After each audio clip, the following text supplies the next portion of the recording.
নমস্কার সুপ্রিয় দর্শক। আজ 21শে সেপ্টেম্বর 2025 সাল, বাংলা চৌঠা আশ্বিন, রবিবার। মহালয়া অমাবস্যা তিথিতে সংঘটিত হচ্ছে এক বিশাল সূর্যগ্রহণ।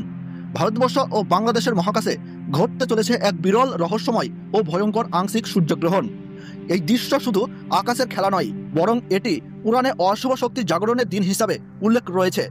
দিনের আলো মিলিয়ে যাবে, রাতের ছায়া ঢেকে দেবে পৃথিবীকে, এবং প্রকৃতি নিজেই হয়ে উঠবে অস্থির ও ভয়ঙ্কর। অমাবস্যা, মহালয়া তিথি ও সূর্যগ্রহণ এক ভয়ঙ্কর সমাপতন। আপনি কি সাহসী এই রহস্যময় সূর্যগ্রহণ দৃশ্যের প্রত্যক্ষদর্শী হতে পারবে, নাকি নিরাপদ দূর থেকে দেখবেন? কমেন্ট করুন।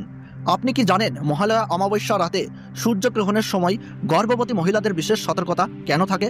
শিশুদের জন্য এই সময় কি ধরনের বিপদ বা অসুবিধা হতে পারে বলে জ্যোতিষবিদরা সতর্ক করেন? আজ আমরা আপনাদের জানাবো ভারতবর্ষ ও বাংলাদেশের নির্ভুল পূর্ণাঙ্গ সময়সূচি অনুযায়ী আংশিক সূর্যগ্রহণ কখন শুরু হচ্ছে, কখন শেষ হচ্ছে এবং মধ্য সময় কখন, কোন কোন জায়গা থেকে এই গ্রহণটি পুরোপুরিভাবে দৃশ্যমান হবে। এছাড়াও জানাবো সূর্যগ্রহণের সূতককাল, মোট কার্যকরী সময় কতক্ষণ ধরে চলবে, গর্ভবতী মহিলা, শিশু ও সাধারণ মানুষ কী ধরনের সতর্কতা মেনে চলবেন। সবকিছু আমরা সহজভাবে দেখাবো। শেষ পর্যন্ত দেখুন, যাতে এই বিরল মহাজাগতিক দৃশ্যের সব তথ্য মিস না হয়। আমরা সরকারি তথ্য এবং পঞ্জিকা অনুযায়ী সঠিক সময়সূচি অনেক যাচাই করে তৈরি করেছি, তাই এই ভিডিওটি দেখলেই আর কোনো ভিডিও খুঁজতে হবে না, সব তথ্য একসাথে এখানেই পাবেন। অনুরোধ, আপনি যদি এই বিরল মহাজাগতিক দৃশ্যের পুরো তথ্য পছন্দ করেন তাহলে একটি লাইক দিন, কমেন্ট করে জানান আপনি কোথা থেকে দেখছেন, ভারত না বাংলাদেশ। শেয়ার করুন আপনার বন্ধুদের সাথে, আর অবশ্যই সাবস্ক্রাইব করুন আমাদের এই চ্যানেলটিকে, যাতে এমন চমকপ্রদ ভিডিওগুলো মিস না হয়। মনে রাখবেন, আপনার ছোট্ট একটি ক্লিক আমাদের নতুন এবং আকর্ষণীয় ভিডিও আনার জন্য উৎসাহ যোগায়। তাহলে চলুন শুরু করা যাক আজকের এই রহস্যময় মহাজাগতিক যাত্রা। আংশিক সূর্যগ্রহণ তখন হয় যখন চাঁদ সূর্যের কিছু অংশ ঢেকে দেয়, আর পৃথিবী থেকে আমরা শুধু অদ্ভুত ছায়ার মধ্যে সূর্যের বাকি অংশ দেখতে পাই। সতর্ক হন, শাস্ত্রবিদদের মতে সূর্যগ্রহণের সময় গর্ভবতী মহিলা, শিশু ও সাধারণ মানুষকে থাকতে হবে বিশেষ সাবধানতায়। এই সময় অযথা বাইরে যাবেন না, ধারালো বস্তু ব্যবহার করা থেকে বিরত থাকুন, আর গর্ভবতী মহিলাদের জন্য বিশ্রামই একমাত্র সুরক্ষা। চুল নখ কাটা থেকে বিরত থাকুন। শিশুদের বাড়ির ভিতরেই রাখুন, কারণ গ্রহণের সময় প্রকৃতির শক্তি হয়ে ওঠে অস্বাভাবিক। সাধারণ মানুষকেও খাওয়া দাওয়া ও বাইরে ঘোরাফেরা এড়িয়ে চলার নির্দেশ দেওয়া হয়েছে। গ্রহণ শেষে দান করুন গরিব মানুষদের ও খাবার দিয়ে সেবা করুন পশু পাখিদের। পরিষ্কারভাবে স্নান করুন, পবিত্রতা বজায় রেখে ধ্যান বা প্রার্থনা করুন এবং নিজ নিজ ইষ্ট দেবতার জপ করুন।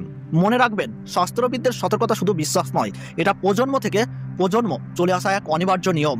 প্রিয় দর্শক, আমরা আপনার জন্য এই আংশিক সূর্যগ্রহণের পূর্ণাঙ্গ সময়সূচি প্রস্তুত করেছি বহু যাচাই বাছাইয়ের পর।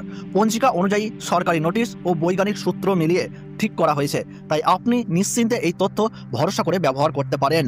ভারতীয় সঠিক সময়সূচি অনুযায়ী এই আংশিক সূর্যগ্রহণ শুরু হচ্ছে রাত্রি 11টার সময় এবং মধ্য সময় রাত্রি 1:12, আর সমাপ্তি হচ্ছে পুরোপুরিভাবে ভোর 3:24।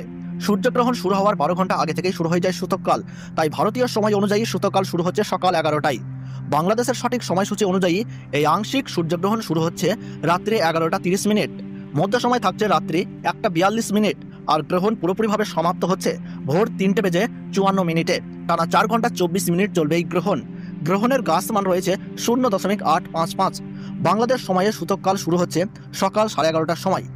ভারতবর্ষ বাংলাদেশ থেকে এই গ্রহণ অদৃশ্য, তবে এই আংশিক সূর্যগ্রহণটি দক্ষিণ গোলকের বিভিন্ন অঞ্চলে দৃশ্যমান হবে, বিশেষ করে নিউজিল্যান্ড, অস্ট্রেলিয়া, আন্টার্কটিকা, দক্ষিণ প্রশান্ত মহাসাগরীয় দ্বীপপুঞ্জ, ফ্রেঞ্চ পলিনেশিয়া ইত্যাদি।